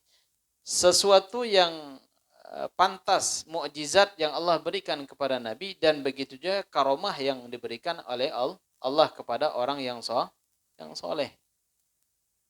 Jadi kalau kita lahir di zaman Nabi mungkin, kalau kita lahir di zaman Nabi dilahir di sekeliling Nabi lahir, kita ada di situ. Kita nengok mungkin bulan itu, jauh nian bulan itu, kapan pula melahnya? Pasti kita tidak percaya. Alhamdulillah lah kita dilahirkan pada zaman sekarang, bukan zaman Nabi. Kalau kita dilahirkan zaman Nabi, mungkin kita ingkar mukjizat yang Allah turunkan kepada Nabi Muhammad. Apalagi zaman Nabi Musa. Nabi Musa belah lautan. Diceritakan zaman-zaman Nabi Musa ini bakal belah lautan. Kita tidak percaya, tidak iman kepada Nabi Musa. Lagi Nabi kita Muhammad sallallahu alaihi wasallam. Alhamdulillah lah kita ditakdirkan pada zaman sekarang, bukan zamannya Nabi kita Muhammad sallallahu alaihi wasallam. Jadi termasuk akidah keimanan kita kepada Allah, kita mempercayai daripada mukjizatnya Nabi dan karomahnya wali. Contoh dalam Al-Qur'an. Ashabul Kahfi itu Nabi bukan? Bukan. Rajulun soleh. Para laki-laki pemuda yang soleh yang lari dari kejaran raja yang zalim. Tidur sekian ratus tahun, lam yatasannah, tidak merasa lapar, tidak merasa capek, tidak merasa pegal sama sekali, bangun sekian ratus tahun sudah bangun dia. Itu tidur orang soleh. Kalau dalam pikiran kita misalnya, kita berpikir sekarang nih, anak kalau tidur sehari semalam itu sudah pegal nih rasanya. Atau 2 hari 2 malam, atau seminggu lah misalnya. Paling lama seminggu misalnya. Tidur paling lama seminggu. Sanggup gak seminggu tidur? Tidak sanggup kan? Nah, jadi kalau pakai nalar otaknya kita, amrun kharikil adah itu tidak masuk otak kita, pecah. Sama kayak zaman dulu lah kita gambarin. Nah, main HP misalnya. Ya kan? Kalau dulu nih masa bengen dulu, zaman bengen. Zaman bengen dulu ada orang bawa kotak agak panjang, lojer namanya. Ya. Kalau orang tidak pernah megang itu, dia bilang, itu ngapa bapak tuh ngomong dia gilo itu. Kayaknya lagi gilo bapak tuh. Ngomong sama kotak kata dia. Ya zaman itu kan. Nah, kalau zaman sekarang sudah biasa kan? Kita kirim foto kita dari sini kemana? Ke luar negeri bisa, keluar angkasa pun bisa. Iya, zaman sekarang ini.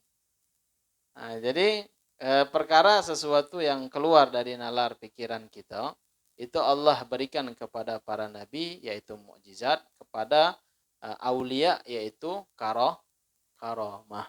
Ini keimanan kita kepada mereka itu wajib dua-duanya. Karena al-ulama warathatul anbiya, ulama itu pewaris daripada nabi. Nah, jadi intinya seperti ini. Kalau orang yang tidak percaya dengan karomah, berarti dia kurang keimanannya. Kalau orang yang tidak percaya dengan karomah, imannya adalah iman, tapi kurang imannya. Tapi kalau hidupnya zaman Nabi, tidak percaya mukjizat, kafir. Hah? Nabi cerita Isra Mi'raj. Saya berjalan Isra Mi'raj cuman berapa detik sampai duduknya Nabi itu masih panas, masih hangat. Nabi cerita sama inti, di zaman Nabi ada. Percaya dah inti. Kalau pakai logika ndak, nah, kalau itu pakai keimanan. Karena kenapa? Yang memperjalankan hamba tersebut, hamba yaitu Nabi Muhammad, dan hamba yaitu orang yang soleh yang memperjalankan Allah, bukannya kita. Sudah, titik. Itu konteks keimanan kita kepada Nabi dan kepada aulianya Allah Subhanahu wa taala. Mudah-mudahan kita diberikan kekuatan oleh Allah Subhanahu wa taala, keyakinan, ya, keteguhan kita ya, dengan keyakinan kita insyaallah. Jangan mudah digoyahkan. Apalagi media sekarang yang mudah digoyahkan. Jangan digoyahkan. Jangan ikut-ikutan. A'udzubillahi min dzalik. Nah, sampai di sini kalau ada yang ditanyakan, fadhol, silakan.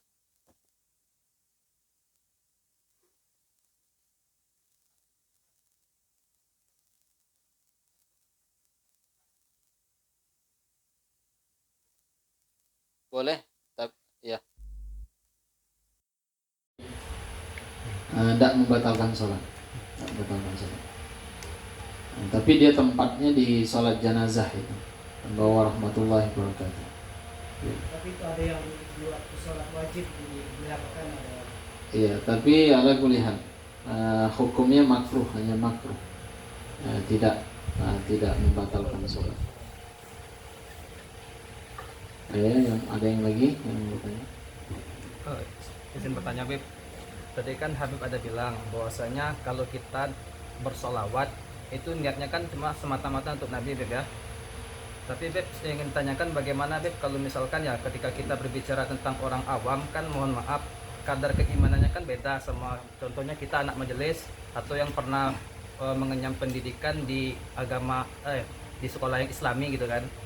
Sebab kalau berbicara orang awam terkadang kalau misalkan mau ngelakuin sesuatu itu harus ada iming-iming supaya dia mau, misal kayak sholawat, kalau dia pengen kayo sholawat baik, atau misalkan kalau mau kayo itu dianjurkan sholat duha atau suratul waqiah baca, sebab kan di dalam hadis kan Nabi katakan itu kan untuk buka rezeki, Beb, ya.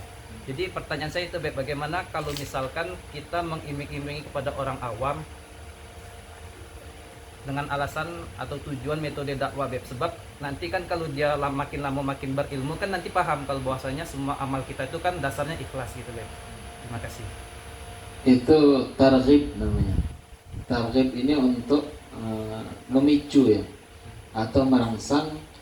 Oh, kalau inti baca surah Kahfi itu bakal diberikan Allah nur ini misalnya. Atau inti sholat duha, hawanya itu jin pun takut misalnya. Atau inti sholat tahajud, Allah itu lebih dekat dengan dari inti misalnya, dan yang lain lah. Ada keutamaannya. Tapi lebih afdolnya ketika kita menjelaskan, menerangkan itu, keutamaannya kita sebutin, tidak masalah. Tetapi kunci inti satu daripada ibadah itu cuman tujuannya kita mengharap ridha Allah. Sudah. Jangan pengen kaya lagi takutnya.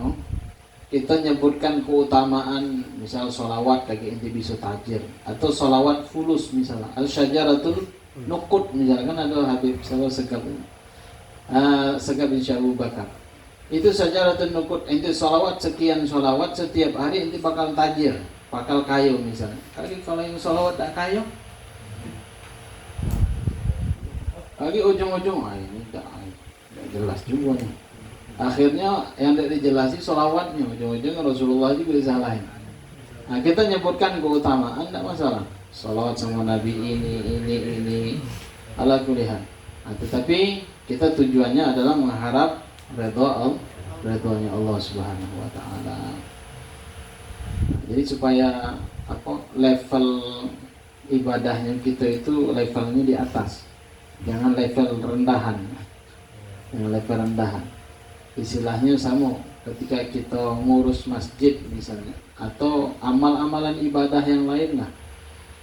Ngurus masjid, jadi marbot masjid, tujuannya mengharap imbalan misalnya. Atau buka pengajian majlis taklim, tujuannya mengharap imbalan misalnya. Nah, kalau orang mau ngasih silakan, tidak ngasih ya sudah. Tapi takutnya kalau mengharap imbalan itu kecewa gitu. Iya. Misal kita ini tahu ladang pahala, tapi kita di dalamnya masih mengharap imbalan. Tidak dapat imbalan, marah dah. Marah. Ujung-ujungnya kayak marah sama Rabb, sama Allah Subhanahu wa taala. Sama Nabi Muhammad sallallahu alaihi wasallam. Sudah kita kerjakan ya. Kita tahu keutamaannya ya, kayak insyaallah ditanya bisa ditanya ngapa Ustaz? Saya sudah ngamalin sholawat, tidak kayu. Saya sudah sholat duha sering. Jangankan hawa saya, jin pun hobi dekat misalnya. Iya kan? Yang salahnya siapa ini sebenarnya? Sholatnya atau sholawatnya? Salah niatnya. Nah, karena salah nih niatnya. Niatnya pengen kayu. Niatnya pengen jin takut. Niatnya pengen kebal dan yang lain. Nah, jangan salah nih, jangan salah niat. Sudah kita mengharap ridhonya Allah, mengamalkan biarpun disebutkan keutamaan. Jadi setelahnya kita tidak kecewa. Nah, misal kalau dia lenggowo, hati yang ikhlas, dia nerimanya, oh mungkin kaget bakal dibalas di akhirat. Kalau tidak dibalas di akhirat, inti dikejar dicarinya di sana. Nah, itu mengharap ridho Allah sudah. Ya. Apa dalam hadisnya Nabi pembahasan tentang niat itu kan, untuk kembali kepada niat. Innamal a'malu bin man kana hijratu ilallahi wa rasulih fa hijratu ilallah wa rasulih. Man kana hijratu di dunya aw imra'atin yankihuha fa hijratu ma hajara ilaih. Maka niatnya kita kepada Allah dan Rasulnya sudah mentok di situ, sudah selesai. Ya. Sama contoh misalnya, ada kita ngundang orang ya. Ini si fulan ini datang ke undangan tadi. Ketika yang datang tadi dikasih undangan balik, ya, tidak datang dia. Kecewa tak? Kecewa. Iya, kecewa, dia tidak datang. Nah, jadi ketika kita datang undangan, niatnya kita apa? Ini undangan ini kan kalau tidak ada maksiat di dalamnya, hukumnya apa? Wajib kita datang. Kalau misalnya ada halangan, ada maksiat di dalamnya, kita tidak wajib untuk datang. Nah, ketika diundang niatnya karena Allah dan Rasulnya, maka dapat pahala. Sama kayak orang misalnya dikejar polisi, kejar polisi lagi main judi misalnya, kejar, bersingit dia. Ngapa Pak? Ngos-ngosan. Wih, alhamdulillah. Alhamdulillah apa Pak? Saya tidak ketangkap. Saya tidak ketangkap. Alhamdulillah saya tidak ketangkap. Dapat pahala enggak? Tidak. Atau dia misalnya tidak mau main judi lagi. Ditanya, Pak, ngapa tidak main judi lagi Pak? Tidak nyabung ayam. Takut. Tangkap polisi, masuk penjara, kena gebuk misalnya. Karena dia tobat, berhenti dari main judi, main nyabung ayam, dari maksiat, takut sama aparat, sama polisi. Dapat pahala tak? Tidak dapat pahala sama sekali. Nah, jadi niatnya apa? Ana berhenti main judi, itu memang suatu yang diharamkan Allah. Nyabung ayam, ana takut kaget di akhirat disambung juga misalnya. Takut nyiksa zalimin hewan. Ana tobat, tobatan nasuha, tidak mau lagi. Bukan karena takut sama manusia. Atau misal si imam itu biasa ngelempar terus kalau lagi main judi misalnya. Takut lagi kena pala pecah misalnya. Nah, takutnya karena si imam tadi ngelempar pakai batu, takut pecah pala. Nah, jadi diniatkan ya, semua amal ibadah kita lillahi ta'ala. Jangan mengharap kepada makhluk. Ketika kita mengharap kepada makhluk, maka kecewanya lebih besar. Ya, berharap kepada Allah cukup. Ada yang ditanya lagi? Kalau salawat itu kita diucapkan berkali-kali, apakah sama dengan sesuai dengan bilangan yang sudah ditentukan? Misalnya salawat ke 1000, sementara ini salawat itu tidak tentu, hitungannya itu pahalanya sama. Oh, maksudnya beda salawat atau? Salawat itu sama. Ya. Mungkin satunya khusus yang 1000, yang satunya itu mungkin dia tidak tentu berapa bilangannya. Oh. Pahalanya pakai sama. Ya, pahalanya sama. Mau dikhususkan atau tidak. Karena kenapa? Karena pahala itu biarpun kita dalam keadaan riya, ujub, sombong, dalam keadaan apapun, itu tetap diterima oleh Allah Subhanahu wa taala dan disodorkan di hadapan Nabi Muhammad SAW. Itu amal ibadah yang hebat ya, yang dahsyat. Tanpa ada penghalang sama sekali. Salawat sama Nabi itu ibadah yang tanpa ada penghalang sama sekali, kecuali kalau ibadah wajib. Salat sombong, angus gitu. Sedekah diomongin, ria, sombong, angus. Puasa juga sombong, diceritakan sama orang, capek nih. Apa capek ente? Kerja dah. Ana puasa setahun sudah. Duduk sama suhaibnya, sama kawannya. Ngapa ente megang-megang pinggang? Oh ya Allah, tadi malam begadang tahajud. Enak ente tidur dari malam sampai subuh bangun sholat. Ini ndak ibadahnya diceritain. Masya Allah. Cukup malaikat baik nyatatnya. Sohib ente tidak bakal nyatat gitu. Sama kayak cerita utang. Nanti banyak utang misalnya sama sohib. Bisa tak dilunasinya? Tak bisa, paling ngasih solusi.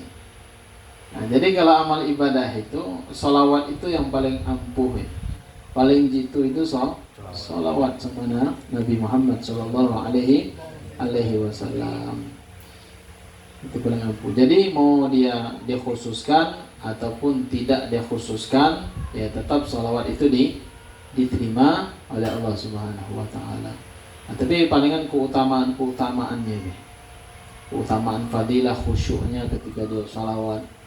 Fadilah misalnya ketika dia mengkhususkan waktu, contoh misalnya ketika di malam hari ya dia sholawat sama Nabi, atau hari Jumat. Ana khusus sholawat hari Jumat jam sekian, jam 1 malam sampai subuh misalnya. Salawat terus sama Nabi. Ada pakai bilangan ataupun pakai bilangan supaya melatih istiqomah, boleh juga. Itu pakai tasbih kan. Nah, misalnya 100 atau 99 kan, dikenapin 100. Nah, setiap malam harus sholawat segini, terus dirutinin. Nah, itu sholawat. Maka Imam Syafi'i memasukkan sholawat sama Nabi di dalam sholat. Kan kita baca itu kan ketika tasyahud ini nih, Allahumma sholli ala Sayyidina Muhammad wa ala ali Sayyidina Muhammad. Tasyahud yang pertama dan tasyahud akhir. Di dalam 5 sholat. Begitu juga sholat sunnah yang lainnya. Sholat duhanya, sholat qobliyah ba'diyahnya, sholat tahajudnya, sholat witirnya, sholat hajatnya. Itu semuanya sholawat sama Nabi Muhammad sallallahu alaihi wasallam. Jadi insyaallah ya, mudah-mudahan sholawatnya kita diterima oleh Nabi kita Muhammad sallallahu alaihi wasallam dan diberikan pahala oleh Allah Subhanahu wa taala. Ada yang ditanyakan lagi? Semisal kan sewaktu khotib sudah naik ke atas mimbar gitu ya, ini daripada kita ngantuk misalnya kayak gini, apakah diperbolehkan kita berselawat? Khotib sudah naik ke atas mimbar hari Jumat, nahan ngantuk kita pikir ya ini berselawat tapi ya. Lagi kalau khotib di atas mimbar itu afdalnya kita dengarin, itu ibadahnya kita dengarin, tidak diperintahkan untuk sholawat. Kita dengarin. Kalau misalnya bisa membagi ya, kalau bisa hatinya selalu zikir atau sholawat, telinganya dia dengar, dibagi 2, hati sama pendengaran. Insyaallah mudah-mudahan bisa. Kalau terlatih, itu ada namanya zikir sir. Zikir sir itu ada bab khusus. Ini kita bahas tentang Safinatul Najah. Ya, ada zikir sir namanya. Ini kuliah. Nah, lebih afdalnya dia nyimak khutib dan khutbah. Itu afdalnya. Kalau misalnya hatinya yastaqil, disibukkan dengan zikir atau sholawat, fala ba'asa, diperbolehkan. Boleh. Pertanyaan itu ketika kita baca innallaha wa malaikatahu yusholluna 'alan nabi itu kan sering kita dengar tuh berita dengan kalimat itu, dan kita bilang itu shallallahu alaihi terus perbandingan salawat Allahumma shalli ala sayyidina Muhammad wa ala Muhammad itu apakah setara dengan pahala dengan yang kalimat? Oh, berbeda. Kalau kita baca Allahumma salli ala Sayyidina Muhammad wa ala ali Sayyidina Muhammad, ada dalam hadisnya Nabi disebutkan la taj'alu salawatikum kasalawatil batra. Janganlah kalian menjadikan salawat kepadaku, kata Nabi SAW, seperti salawat batra. Lalu sahabat bertanya, ma hiya salawatul batra ya Rasulullah? Apa itu salawat batra itu? Dia bersalawat kepadaku akan tetapi tidak diiringi dengan keluargaku. Jadi salawatnya harus sempurna. Tidak boleh sallu alaih. Allahumma salli ala Sayyidina Muhammad wa ala ali Sayyidina Muhammad. Itu pahalanya sempurna. Ya, pahalanya sempurna, berbeda dengan sallu alaih. Sallu ala Nabi Muhammad. Dia nyuruh orang salawat sama Nabi, dia tidak salawat. Perintah tapi dia tidak salawat. Beda. Dia pahalanya sempurna, kalau yang tadi tidak sempurna. Cuman anjurannya ya, resepnya. Ya, resepnya dari dokter, dia punya penyakit tapi obatnya tidak diminum. Kan tidak mungkin resepnya diminum kan? Pasti obatnya. Nah, kalau obatnya diminum, insya Allah mengguyur dia bakal sembuh. Iya, lebih abang. Iya. Nah, jadi jangan resepnya ente telan mentah-mentah, tapi obatnya ya diminum. Jadi salawat sama Nabi itu sempurna. Salawat sama Nabi dan diiringi dengan keluarganya Nabi. Dan dimasukkan juga sahabatnya Nabi Muhammad. Allahumma sholli ala sayyidina Muhammad wa ala alihi wa sahbihi wa sallim ajma'i. Itu sempurna. Karena sholawat sama sahabat Nabi itu kias ya, diambil dari kias.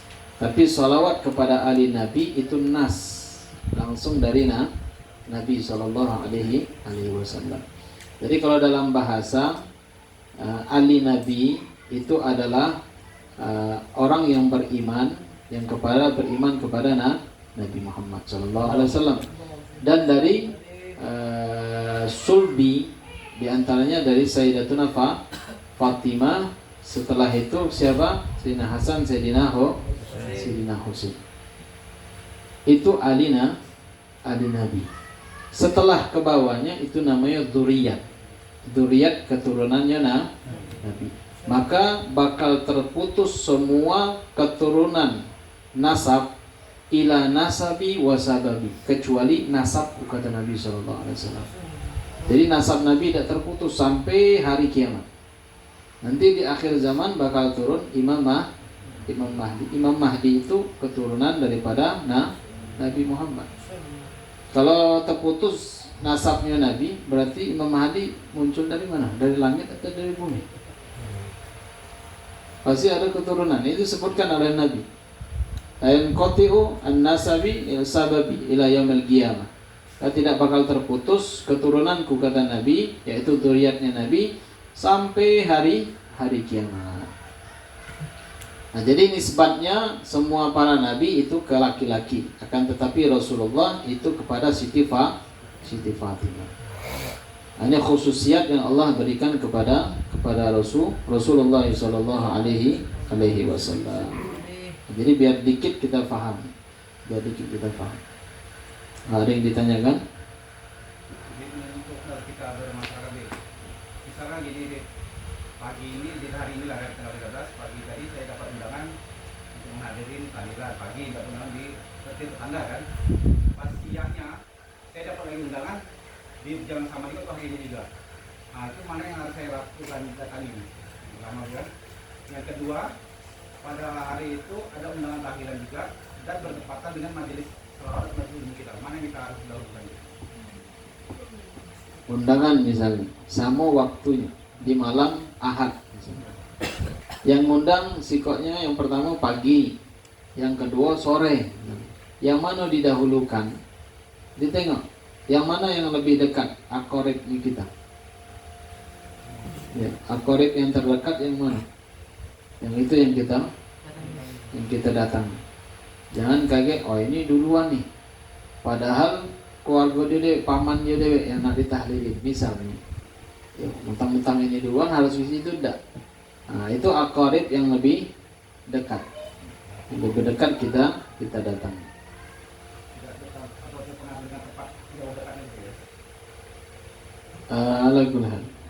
Tapi kalau misalnya bukan aqaribnya kita, yang duluan. Ya, yang duluan. Atau misalnya kondisi kita tidak bisa yang jauh, ya ngambil yang dekat. Ya, ngambil kondisi sikonnya lah. Jangan kali ada sebagian orang diundang yang kaya dia datang, yang miskin tidak datang dia. Beda kalau Nabi kita Muhammad SAW, idza da'ahul miskin ajabahu ijabatan muajjalah.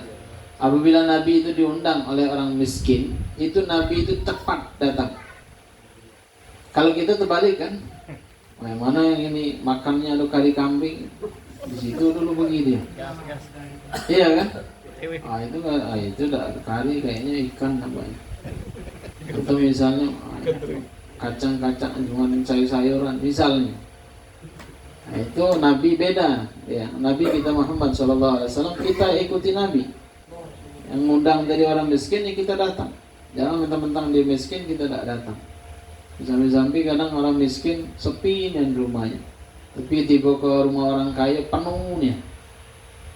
Yang tidak diundang pun datang.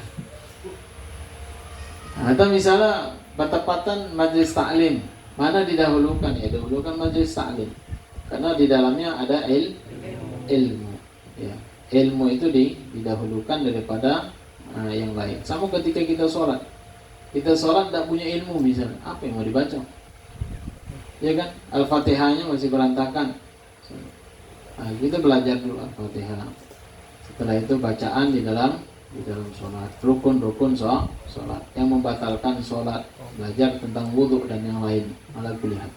Nah, itu yang lebih diutamakan. Nah, insyaallah minggu depan kita masuk pembahasan awqatus sholat, waktu-waktu masuk waktunya sholat dan keluar sholat. Nah, di sini ada namanya waktu fadilah. Waktu fadilah, keutamaan di dalam waktu awal waktu. Kan ada sebagian kita paling afdal amal awal waktiha kan?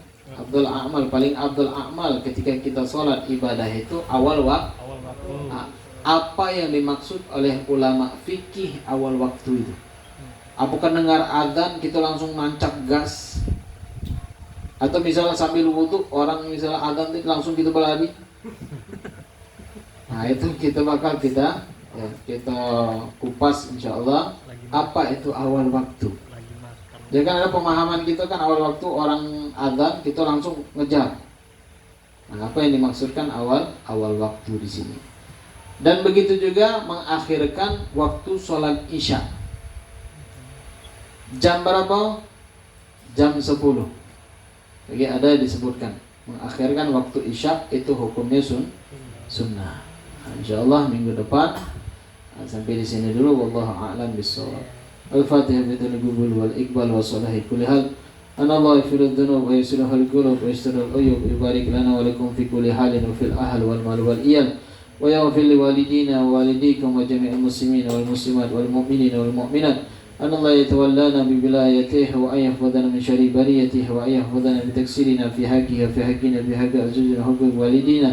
وفي الحقوق الجميع المسلمين أن الله يبارك لنا في أوقاتنا أن الله يبارك لنا في أوقاتنا أن الله يبارك لنا في أوقاتنا وساعاتنا وإن كنا وإياكم من ذي معصية على عز طاعها من حديد وساج مع كل هات دنيا كل هات مرضية ويشفي أمراضنا وعلى حد النية كما وأسلفنا صالح وإلى حضرة النبي محمد صلى الله عليه وسلم بسر الفاتحة. أعوذ بالله من الشيطان الرجيم.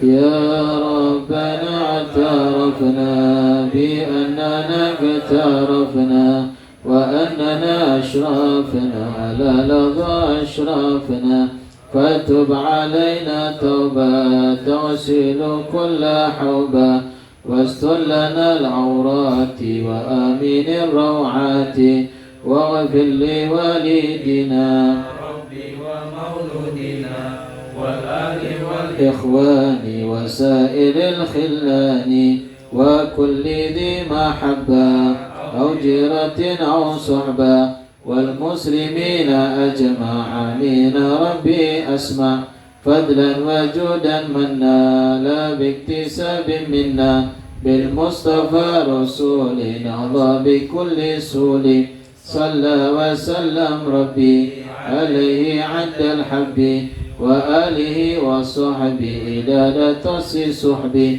والحمد لله في البدء والتناهي والحمد لله رب العالمين والعفو منكم والسلام عليكم ورحمة الله وبركاته.